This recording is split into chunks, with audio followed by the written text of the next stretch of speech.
Top quality और consistent performance के लिए सिर्फ सिल्वर पंप नाम याद रखना।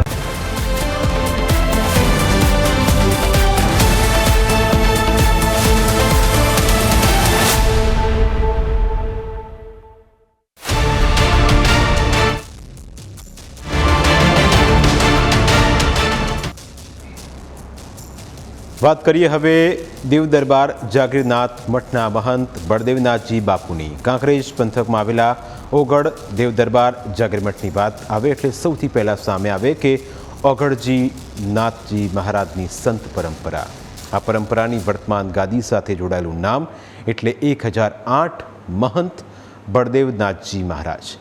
આજે બળદેવનાથજી બાપુ માત્ર એક મઠના મહંત તરીકે નહીં પરંતુ કાંકરેજ, ઓગળ, થરા અને આસપાસના પંથકમાં ધાર્મિક અને સામાજિક રીતે જાણીતું નામ બની ચૂક્યા છે। સ્થાનિક આસ્થા મુજબ બળદેવનાથજી બાપુની માન્યતા કોઈ એક સમાજ કે કોઈ એક જ્ઞાતિ પૂરતી સીમિત નથી પરંતુ 18 આલમમાં તેમને લોકો ગુરુ માને છે।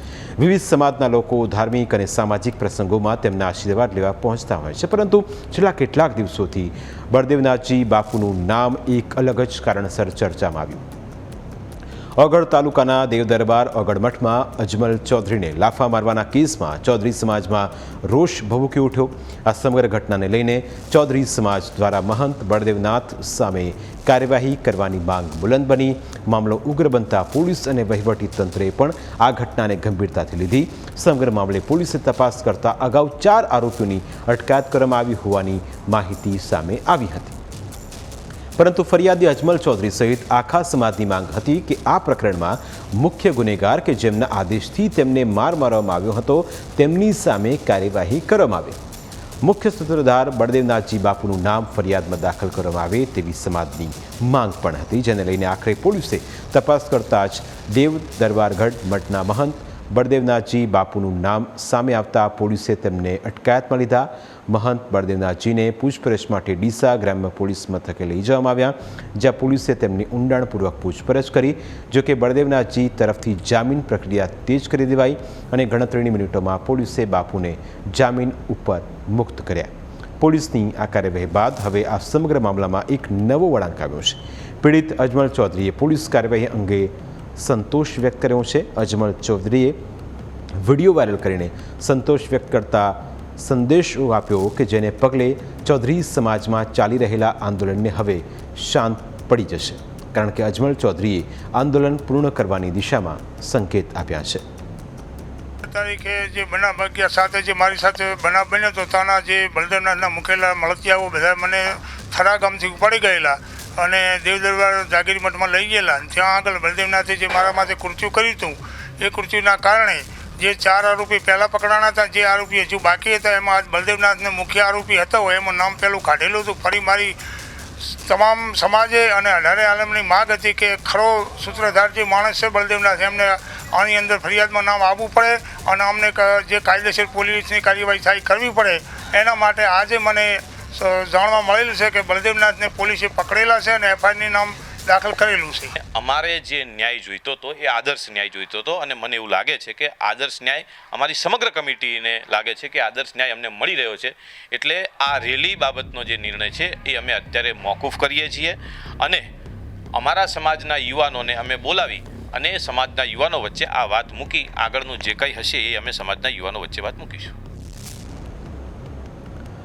હવે સમગ્ર પંથકની નજર એ વાત પર છે કે આગળની તપાસમાં શું સામે આવે છે, કાયદેકીય પ્રક્રિયા કઈ દિશામાં આગળ વધી છે અને ચૌધરી સમાજનું આંદોલન સત્તાવાર રીતે ક્યારે પૂર્ણ થાય છે। પરંતુ આ બધાની વચ્ચે દેવ દરબાર ગઢનો ઇતિહાસ પણ જાણવા જેવો છે। મળતી માહિતી પ્રમાણે મહંત બળદેવનાથજી બાપુનું જિંદગીની શરૂઆતથી જ દેવ દરબાર ઓગળનાથ મઠ સાથે એક અનોખું ધાર્મિક જોડાણ રહ્યું હોવાનું કહેવાય છે। બળદેવનાથજી મૂળ ઓગળ તાલુકાના વાલપુરા ગામના ગોસ્વામી પરિવારમાંથી આવે છે। બળદેવનાથ બાપુની માતાએ સંતાન પ્રાપ્તિ માટે દેવ દરબાર ઓગળનાથ મઠમાં માનતા રાખી હતી। માનતા પૂર્ણ થયા બાદ પરિવારમાં પ્રથમ પુત્ર તરીકે બળદેવનાથજી બાપુનો જન્મ થયો હોવાની વાત છે।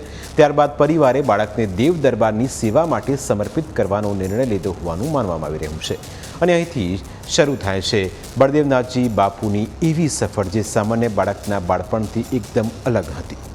કહેવાય છે કે માત્ર 5 વર્ષની નાની ઉંમરે બળદેવનાથજી બાપુને તેમના માતા પિતાએ દેવદરબાર મઠમાં સેવા માટે સોંપ્યા હતા.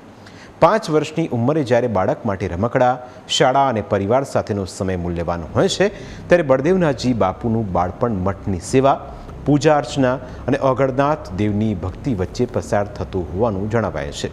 મઠ તેમનું ઘર બન્યું અને દેવ દરબારની સેવા તેમના જીવનનો માર્ગ બની ગયો.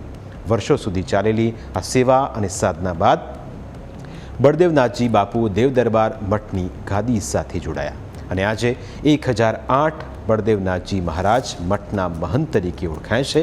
સંત પરંપરામાં ગાદી માત્ર બેસવાથી જગ્યા નથી, પરંતુ વર્ષોથી ચાલતી આધ્યાત્મિક પરંપરા, મઠની વ્યવસ્થા, શ્રદ્ધાળુઓનું માર્ગદર્શન અને ધાર્મિક જવાબદારી સાથે જોડાયેલી હોય છે. બળદેવનાથજી બાપુની સામાજિક પહોંચની વાત કરીએ તો સ્થાનિક સ્તરે તેમનો ડંકો 18 આલમમાં વાગે છે.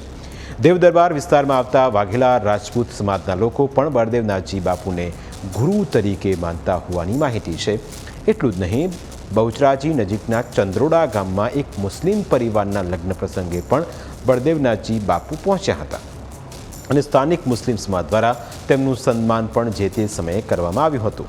આ તમામ પ્રસંગો વચ્ચે એક વાત સ્પષ્ટ થાય છે કે બળદેવનાથજી બાપુની ઓળખ માત્ર એક જ સમાજના અથવા એક જ જ્ઞાતિ સુધી મર્યાદિત નથી, પરંતુ વિવિધ સમાજોમાં તેમની ધાર્મિક પહોંચ હોવાનો દાવો કરવામાં આવે છે. સ્થાનિક સ્તરે બળદેવનાથજી બાપુ સાથે હજારો શ્રદ્ધાળુઓ જોડાયેલા હોવાની ચર્ચા છે. જોકે બાપુના અનુયાયીઓની ચોક્કસ સત્તાવાર સંખ્યા જાહેરમાં ઉપલબ્ધ નથી.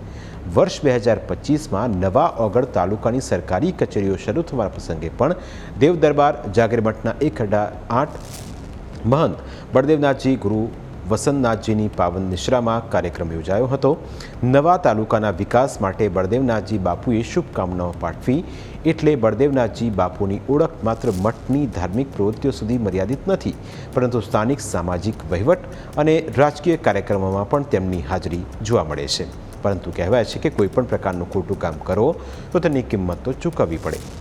તમે ગમે તેટલી પ્રતિષ્ઠા ધરાવતા હો, પણ જો ખોટું કરશો તો કાયદો તમને છોડશે નહીં. બાપુની પણ ધરપકડ થઈ અને ગણતરીની મિનિટોમાં તેમને જામીન પણ મળી ગયા. હવે આગળ આ કેસમાં શું નવો વળાંક આવે છે તે પણ જોવું રહ્યું.